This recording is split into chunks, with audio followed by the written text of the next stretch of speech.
जी, इस वक्त हमारे साथ CO health Bahawalpur doctor Aurangzeb मौजूद हैं। As a CO health Bahawalpur में क्या क्या इकदाम उठाने चाहिए जिससे हेल्थ डिपार्टमेंट में बेहतरी आ सके, उनसे जानेंगे। जी सर। बिस्मिल्लाहिर्रहमानिर्रहीम, thank you very much for coming. बिल्कुल जी, हेल्थ डिपार्टमेंट जो है वो एक बहुत ही इम्पॉर्टेंट इदारा है जो लोगों को हेल्थ डिलीवरी सिस्टम इंश्योर करता है और इसमें बहुत सारी इस्तिलाहात की ज़रूरत है और बहुत सारी चीज़ें जो बेहतर होनी चाहिए वो होने वाली हैं। वो हमारी प्रायोरिटी पर हैं। लाइक गवर्नमेंट ऑफ पंजाब की ये बहुत ज़्यादा विश है कि लाइक हम जो हेल्थ सर्विसेज हैं वो बेहतर से बेहतर लोगों को पहुंचाएं। हमारे सेक्रेटरी हेल्थ जो हैं वो इस पर बहुत ही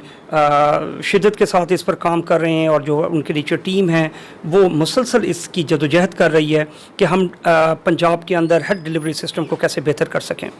बिल्कुल, क्योंकि मैं इससे पहले तहसील हेडक्वार्टर अहमदपुर ईस्ट का MS था और जो पेरीफ्री के जो सारे मसाइल हैं तो मैं उनको अंडरस्टैंड कर सकता हूँ कि वो क्या है। अल्हम्दुलिल्लाह वहाँ पर भी हमने और मेरी टीम ने मिलकर काम किया और हमने तहसील हेडक्वार्टर अहमदपुर ईस्ट को ISO से सर्टिफाई कराया। फिर हमने पंजाब हेल्थ केयर कमीशन से 97.3 स्कोर्स के साथ उसको करवाया और जो नेशनल और इंटरनेशनल जो इंडिकेटर्स हैं हमने उसको इम्प्लीमेंट करने की कोशिश की, जिससे वहाँ पर डिलीवरी सिस्टम जो है ना वो बेहतर हुआ। फॉर एग्जांपल, जब मैं वहाँ MS था तो हमारा जो ऑन एवरेज पेशेंट था वो 18 से 20 हज़ार पर मंथ था और जब मैंने उसको छोड़ा तो हम ऑलमोस्ट 70,000 पर मंथ पेशेंट जो है ना वो ट्रीट कर रहे थे। तो बेसिकली इस बात को बताने का आपसे मकसद ये है कि जब आप किसी इदारे का हेल्थ सिस्टम को बेहतर करते हैं तो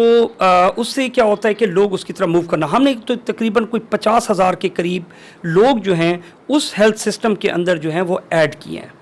उस हेल्थ सिस्टम के अंदर ऐड किए हैं जो प्राइवेट क्लिनिक्स पर जाते थे। तो ये वो ट्रस्ट था जो गवर्नमेंट इदारे पर प्राइवेट जो हमारे लोग थे उनका हमारे गवर्नमेंट इदारे पर बना, तहसील हेडक्वार्टर अहमदपुर शर्किया से बना।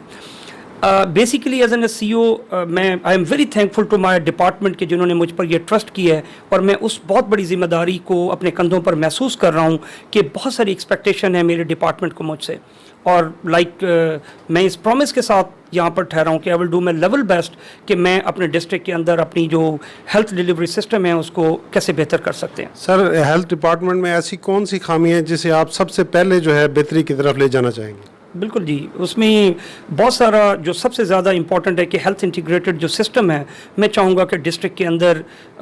जो है उसको इम्प्लीमेंट किया जाए। लाइक मैं इसको एक्सप्लेन कर दूँ कि ये क्या सूरत हाल है कि हमारे जो डिफरेंट डिपार्टमेंट्स हैं वो इतने ज़्यादा वेल ऑर्गेनाइज्ड और अलाइंड नहीं हैं, इतने वेल ऑर्गेनाइज्ड नहीं हैं कि उनके दरमियान जो है वेल कनेक्टेड हों। फॉर एग्जांपल, रेफरल सबसे बड़ा इशू इस पूरे लाइक हेल्थ सिस्टम का रेफरल सिस्टम है कि नंबर ऑफ़ रेफरल्स जो हैं वो टीचिंग इंस्टीट्यूट की तरफ बहुत ज़्यादा है। फॉर एग्जांपल, अगर मैं भावलपुर विक्टोरिया हॉस्पिटल को देखता हूँ तो पिछले इतने अरसे से तकरीबन ऑलमोस्ट कोई 100 साल के करीब हो गए इस इदारे को और वो ये सर्विसेज चीज़ें दे रहा है और हमने बिला वजह रेफरल और बिला वजह रश कर कर उसको वक्त से पहले थका दिया है, बूढ़ा कर दिया है और मतलब इतना नंबर ऑफ प्रेशर उस पर बढ़ गया है कि वो जो उसकी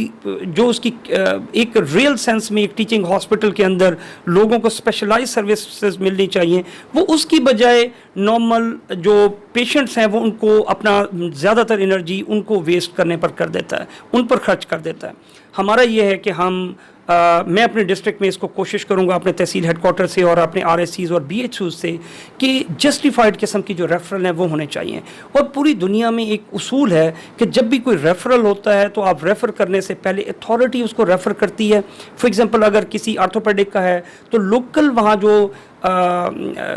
मेडिकल ऑफिसर है वो उसको रेफ़र नहीं कर सकता। मिनिमम ये है कि वहाँ पर जो स्पेशलिस्ट है वो उसको देखे और अगर वो ये समझता है कि उसके पास इनफ वहाँ पर फैसिलिटीज़ नहीं है कि वो उसको ट्रीट करे तो वो उसको जस्टिफिकेशन उसकी लिखे, रेफरल की वजह लिखे और वो फिर जो है ना इसको रेफ़र करे। और रेफ़र करने से भी पहले पूरी दुनिया में एक रूल इम्प्लीमेंट है कि जिस फैसिलिटी को आप रेफ़र करते हैं आप उसको कांटेक्ट लेते हैं, उसके कम से कम उसको इन्फॉर्म करते हैं या उससे कंसेंट लेते हैं। हमारे यहाँ बदकिस्मती से अभी जो है वो टीचिंग इंस्टीट्यूट्स का और हमारा जो प्राइमरी एंड सेकेंडरी का जो लेज़ॉन है उसमें ये चीज़ डेवलप नहीं कर सकी अभी तक। I will do my level best कि मैं जो है अपने टीचिंग इंस्टीट्यूट्स के साथ मिलकर अपनी जो डिस्ट्रिक्ट हेल्थ अथॉरिटी है उसके दरमियान इस किस्म की कोई अंडरस्टैंडिंग चीज़ें करें कि हमारे THQs जो भी रेफरल करें वो जस्टिफाइड हों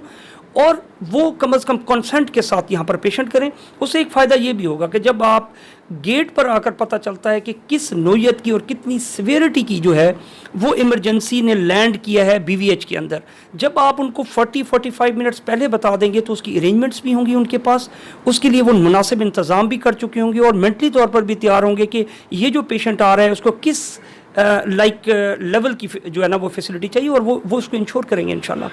जी बिल्कुल, BVH के ऊपर जो बर्डन है सबसे पहले उसको कम किया जाना प्रायोरिटी है।